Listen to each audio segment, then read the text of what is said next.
अपने गुरु को चैन की नींद सोते हुए देख आधी रात को शिष्य उनके पास आया और बोला, गुरुदेव, मैं आपसे कुछ पूछना चाहता हूं, क्या आप मुझे बताने की कृपा करेंगे? गुरुदेव उठे और बोले, हाँ बेशक पूछो, तुम क्या पूछना चाहते हो? मैं देख रहा हूं कि तुम कुछ दिनों से काफी परेशान से लग रहे हो। उसने गुरुदेव से पूछा कि आपकी इस चिंता मुक्त जीवन और आपके चेहरे पर इस असीम शांति का राज क्या है? मैं जानना चाहता हूं कि आप हमेशा खुश कैसे रहते हैं। क्या आपको कभी चिंता नहीं होती या आप कभी दुखी नहीं होते? आप ऐसे चिंता मुक्त कैसे सोते हैं? गुरुदेव ने बोला, अब मैं तुम्हें जो बता रहा हूं तुम उसे ध्यान से सुनो, और ये चीज रात को सोने से पहले ठीक 5 मिनट के लिए तुम्हें करना है। उसने पूछा, गुरुदेव, आखिरी रात को सोने से पहले ही क्यों, और आखिरी 5 मिनट तक ही क्यों करना है?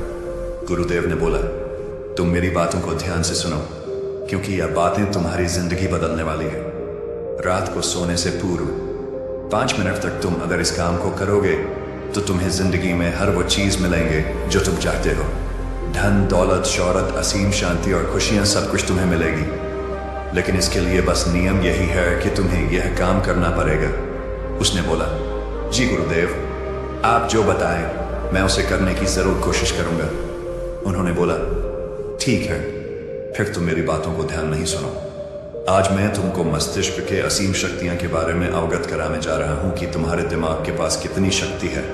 मैं अगर तुमसे कहूं कि इस ब्रह्मांड की सबसे महान और सबसे अनमोल और शक्तिशाली तज अगर कोई वस्तु है तो है तुम्हारा दिमाग। काम करने के नजरिए से हमारे दिमाग के 2 भाग होते हैं, conscious brain and subconscious brain. Conscious brain का यह हिस्सा हमारे कंट्रोल में होता है। हम जागते हुए जो भी देख, सुन और समझ पा रहे हैं वह कॉन्शियस ब्रेन की वजह से ही हो रहा है। जब हम सो जाते हैं तो यह भी सो जाता है।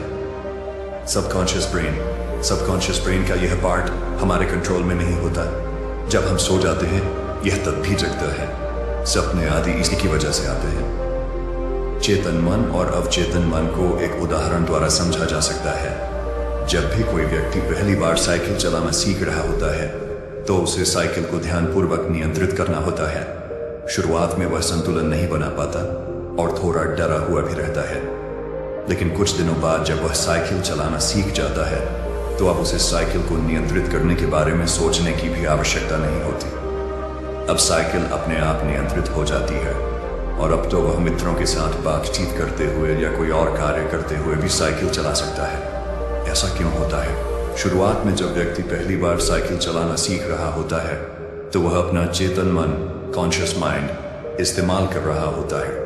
लेकिन जब वह बार बार साइकिल चलाने की प्रैक्टिस करता है तो अब यह अनुभव उसके अवचेतन मन में संग्रहित, स्टोर होने शुरू जाते हैं और धीरे धीरे अवचेतन मन चेतन मन की जगह ले लेता है। हमारा अवचेतन मन एक ऑटोपायलट सिस्टम की तरह है जो अपने आप स्वचालित तरीके से कार्य करता है। सभी स्वचालित कार्यों जैसे सांस लेना, दिल धड़कना आदि कार्य अवचेतन मन के द्वारा ही किए जाते हैं।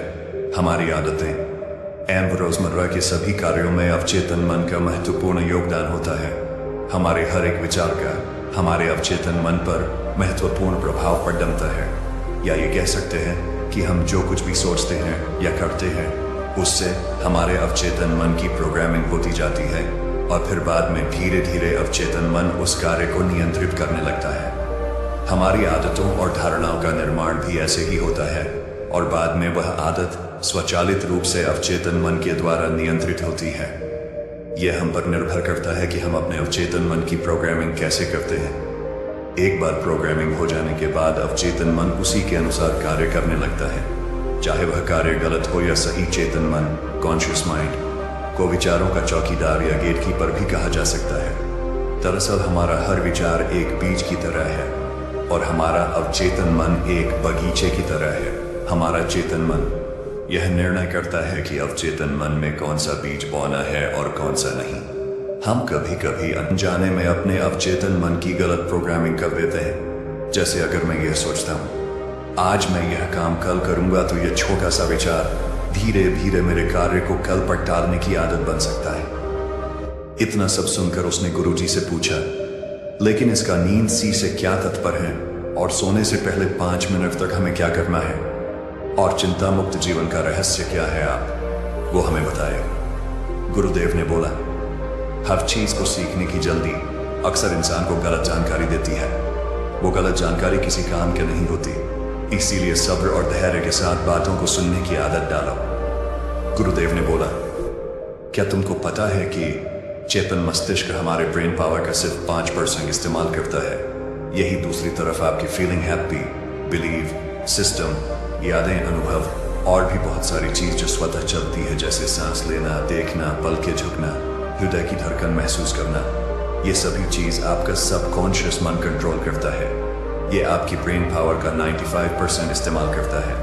आपके अवचेतन मस्तिष्क की प्रोसेसिंग पावर लगभग 40 मिलियन ब्रिक्स पर सेकंड होता है, यानी कि सबकॉन्शियस मन से लाखों गुना ज्यादा है। सबकॉन्शियस मन के पास इतनी क्षमता है कि ब्रह्मांड की अनंत संभावनाओं को बड़ी आसानी से सच कर सकता है। जिंदगी में एक बात हमेशा याद रखो, तुम जो भी हो, जैसे भी हो, तो अपनी सोच की वजह से हो। तुम अपने दिमाग को जैसी बातें बताते हो, जैसी चीजें दिखाते हो और जैसी बातें सोचते हो, वैसे तुम बन जाते हो और वैसे ही तुम्हारी जिंदगी होती है।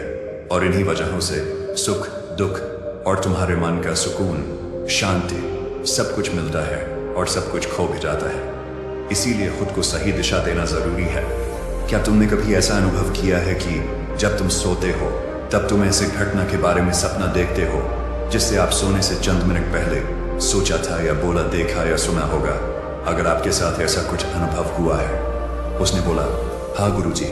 उन्होंने बोला, सोने से पहले जब हम आधा सोए आधा जागे हुए अवस्था में होते हैं तब हम तैयार होते हैं अपने सबकॉन्शियस मन में उन विचारों को डालने के लिए जिसे हम अपने जीवन में प्रदर्शित करना चाहते हैं। तब तुम जो भी सोचोगे, जो भी मन में विचार लाओगे और जिन विचारों के साथ तुम रात को सोने की कोशिश करोगे, वो सारी चीजें को तुम्हारा दिमाग, तुम्हारा सपना, तुम्हारा बन साकार करने की कोशिश करेगा। इसीलिए सोने से पहले अच्छी चीजों के बारे में सोचो, अच्छी चीजों के बारे में जिसके लिए हम सपना देख रहे हैं, जिसे हम पूरा करना चाहते हैं। उससे रिलेटेड पॉजिटिव विचार आप इसी समय में अपने सबकॉन्शियस मन में डायरेक्ट डाल सकते हैं। इसके लिए 2 तरीके हैं। सबसे पहले तरीका है, तुम सोने से पहले सिर्फ इन चीजों के बारे में सोचो जो तुम्हें सुकून दे, जो शांति दे, जिससे तुम्हारा मन हल्का हो।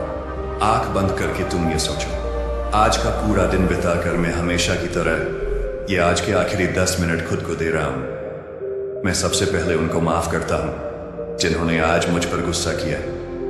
मैं उन सबको माफ करता हूं जो बदल गए। मैं उन सब उम्मीदों को खुद से अलग करता हूं जो किसी और इंसान पर टिकी है। मैं पास्ट की पुरानी सभी बुरी आदतों को छोड़ता हूं। इस दुनिया में हर कोई इंसान ही है और इंसानों से गलतियां हो जाती है, इसलिए मुझसे भी गलतियां हो जाती है। गलती होना एकदम नेचुरल है। मेरे पास आज जो कुछ भी है वह काफी है। मैं हर दिन खुद के और करीब आता जा रहा हूं। किसी की बुराई करना, किसी के बिहेवियर को जज करना, किसी की लाइफ को जज करना, खुद को या दूसरों को दोष देना, दुखी रहना या रोते रहना, ये आदतें मुझसे बहुत दूर है। हाँ, मैं ऐसा ही हूँ। मैं जानता हूँ कि किसी बुरी से बुरी चीज से भी मुझे क्या सीखना है। मैं आजकल अपनी मंजिल को पाने के लिए पूरे जी जान से मेहनत कर रहा हूँ। मुझे अपने आप में गर्व है। मैं वो सब करके दिखाता हूँ जो मैं करना चाहता हूँ। मैं अच्छा हूँ, सुंदर हूँ और सबसे ज्यादा खुद पर विश्वास करता हूँ। मैं आज की गलतियों के लिए खुद को भी माफ करता हूँ। मैं अपनी सभी बुरे कामों के लिए भी खुद को माफ करता हूँ। मेरे पास आज जो कुछ भी है वह काफी है। मैं हर दिन खुद की ओर करीब आता जा रहा हूँ। किसी की बुराई करना, किसी के बिहेवियर को जज करना, किसी की लाइफ को जज करना, खुद को या दूसरों को दोष देना, दुखी रहना या रोते रहना, ये आदतें मुझसे बहुत दूर है। हाँ, मैं ऐसा ही हूँ। मैं जानता हूँ कि किसी बुरी से बुरी चीज से भी मुझे क्या सीखना है। मैं आजकल अपनी मंजिल को पाने के लिए पूरे जी जान से मेहनत कर रहा हूँ। मुझे अपने आप में गर्व है। मैं वो सब करके दिखाता हूँ जो मैं करना चाहता हूँ। मैं अच्छा हूँ, सुंदर हूँ और सबसे ज्यादा खुद पर विश्वास करता हूँ। मैं आज की गलतियों के लिए खुद को भी माफ करता हूँ। मैं अपनी सभी बुरे कामों के लिए भी खुद को माफ करता हूँ। मेरे घर वालों के साथ मेरा रिलेशन मजबूत है। मैं अपने गुस्से को इसी वक्त खुद से अलग करता हूँ। मैं हर तरह के डर को इसी वक्त खुद से अलग करता हूँ। मैं मानता हूँ कि आज के दिन से मुझे एक नई सीख मिली है। मैं समझता हूं कि आज का दिन चला गया है, लेकिन मैं ठीक हूं, मेरा शरीर स्वस्थ है। अंतिम गुरुदेव ने बोला, अगर तुम रोज 5 मिनट तक ये बातें खुद को बताते हो तो हमारा दिमाग तुम्हें यकीन दिलाएगा कि जीवन में कितनी शांति है। बाकी अगर ये कहानी आपको अच्छी लगी हो तो इस वीडियो को लाइक करें और ऐसी और कहानी सुनने के लिए यूट्यूब चैनल को सब्सक्राइब करें। तब तक मिलते हैं हम आपसे ऐसी ही एक और प्रेरणादायक कहानी के साथ अगले दिन। धन्यवाद।